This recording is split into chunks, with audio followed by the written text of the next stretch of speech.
You made a decision that most people in your life probably questioned. Maybe a relative raised an eyebrow. Maybe a neighbor asked what your child would do about friends.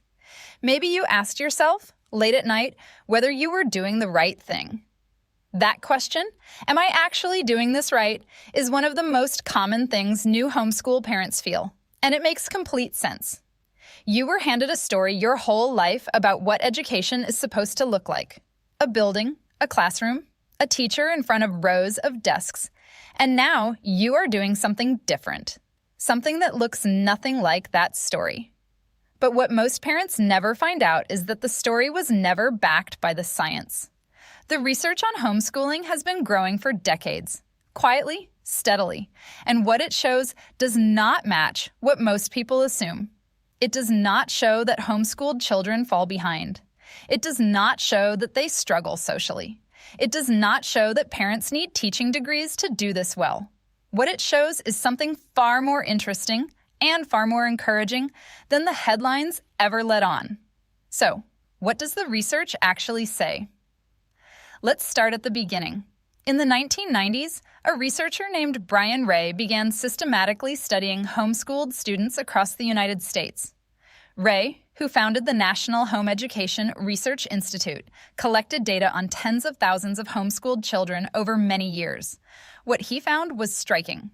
Homeschooled students scored, on average, between 15 and 30 percentile points above their public school peers on standardized academic tests. Not a small gap, not a rounding error, a consistent, measurable, substantial difference in academic achievement.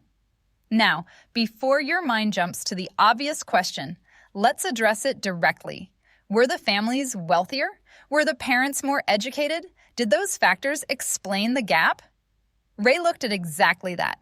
He found that the academic advantage held across income levels and across parental education levels.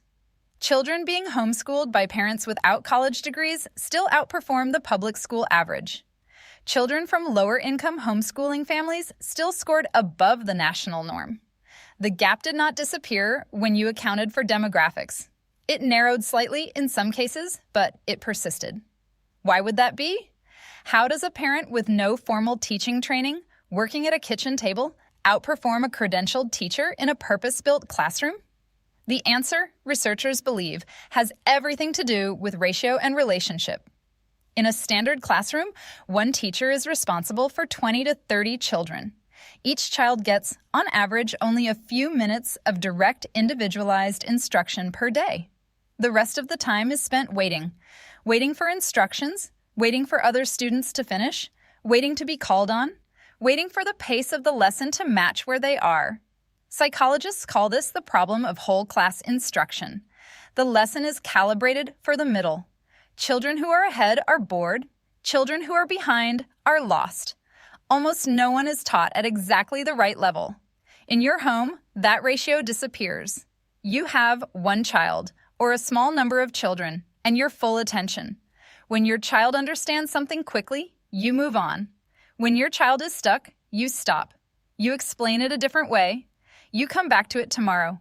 You follow the child, not the curriculum calendar. Educational researchers call this mastery-based learning, and the evidence behind it is overwhelming. A landmark study by Benjamin Bloom, a professor at the University of Chicago, found that students who received one-on-one tutoring performed 2 standard deviations better than students in a traditional classroom. 2 standard deviations. That means the average tutored student outperformed 98% of classroom-taught students. You are, whether you realized it or not, providing your child with the most effective educational model ever studied. But what about socialization? That is the question that never goes away. It follows homeschool families into grocery stores and family dinners and pediatrician waiting rooms. If your child is not in school, how will they learn to get along with other people? The research here is equally clear and equally misunderstood. Socialization, as developmental psychologists define it, is not about being surrounded by large groups of same-age peers for 6 hours a day. It is about developing the ability to communicate, cooperate, navigate conflict, build relationships, and function within a community. And homeschooled children, study after study shows, do this just as well as and in many cases better than, their schooled peers. A study published in the Canadian Journal of Behavioral Science found that homeschooled children demonstrated higher levels of social maturity and leadership than their traditionally schooled counterparts. Another study by researcher Richard Medlin, a psychologist at Stetson University who has spent years reviewing the socialization data, concluded that homeschooled children are socially well-adjusted, have good relationships with peers and adults, and participate actively in their communities. Medlin noted something that surprises many people. Homeschooled children often interact with a wider range of ages and adults than children in school, which may actually build more flexible and mature social skills. Think about what a typical school day looks like for a child. They spend almost all of it surrounded exclusively by children born within 12 months of themselves, supervised by adults in a controlled institutional setting. That is not how human beings lived for most of history. It is not how most of adult life works. Children who grow up moving through libraries, co-ops, community classes, church groups, sports teams, and neighborhood friendships are building social fluency in real-world contexts, not simulated ones. Your child is not missing out on socialization. Your child may be getting a richer version of it. Now, here is the counterintuitive twist that almost no one talks about. The research does not just say that homeschooling can work. It says something more specific. It says that the single biggest predictor of a homeschooled child's success is not the curriculum you choose. It is not the number of hours you spend at the table. It is not whether you follow a structured schedule or an unscheduled one. It is the relationship between parent and child. A 2010 study by Joseph Murphy, a professor at Vanderbilt University's Peabody College of Education, analyzed decades of homeschooling research and concluded that the quality of the home learning environment, and specifically the warmth, engagement, and responsiveness of the parent, was the most consistent predictor of positive outcomes. Not the resources, not the method, the relationship. This is worth sitting with for a moment. You are not trying to replicate a school. You are not trying to become a teacher. You are a parent who loves your child, who pays attention to your child, who adjusts when something is not working, who notices when your child is curious about something and follows that curiosity into the afternoon. That quality of attention, that responsiveness, is exactly what the research identifies as the engine of learning. You already have the most important thing. What about long-term outcomes? Do homeschooled children go on to succeed in college and careers? The data says yes.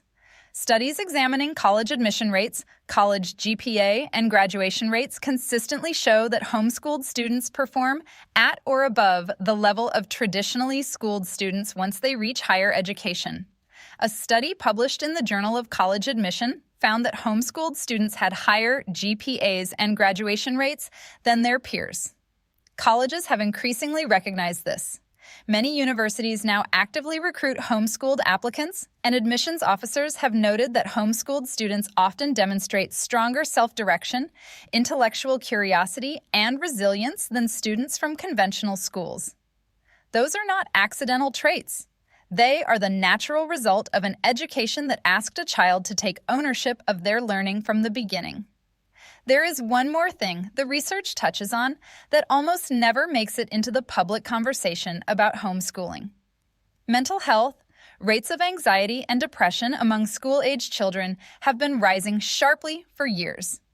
Researchers point to a combination of factors: social pressure, academic pressure, reduced autonomy, limited time in nature, excessive screen exposure, and the psychological weight of being evaluated and ranked constantly throughout childhood. A 2019 survey by the American Psychological Association found that teenagers reported school as their single greatest source of stress. Homeschooled children, by contrast, report lower levels of anxiety in multiple studies. They have more control over their time. They have more flexibility in how and when they learn. They spend more time outdoors, more time on creative and self-directed projects, and more time in meaningful family relationships. None of this means homeschooling is without challenge. It is demanding. There are hard days. There are moments of doubt. But the research does not support the fear. It supports the choice you made. You decided to homeschool your child at a moment when you had more questions than answers.